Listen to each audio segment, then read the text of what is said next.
CSIR म्हणजेच वैज्ञानिक आणि औद्योगिक संशोधन परिषदेच्या स्टार्टअप या परिषदेचं आज मुख्यमंत्री देवेंद्र फडणवीस आणि केंद्रीय मंत्री डॉक्टर जितेंद्र सिंह यांच्या उपस्थितीत मुंबईत उद्घाटन झालं।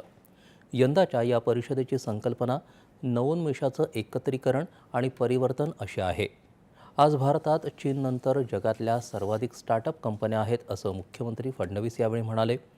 भारतातली सर्जनशील युवा पिढी ज्या वेगानं स्टार्टअप कंपन्या सुरू करते आहे त्यातून भारत लवकरच या क्षेत्रात जगात पहिल्या क्रमांकावर जाईल असा विश्वास त्यांनी व्यक्त केला। स्टार्टअप कार्यक्षमता वाढवणारी, लोकांचं जीवनमान सुखकर करणारी आणि शाश्वत व्यवस्था असेल तर ती अधिक उपयुक्त ठरते, त्यातून व्यावसायिक लाभही होऊ शकतात असं सांगत आज कार्यरत असलेल्या अनेक स्टार्टअप कंपन्यांची त्यांनी उदाहरणं दिली।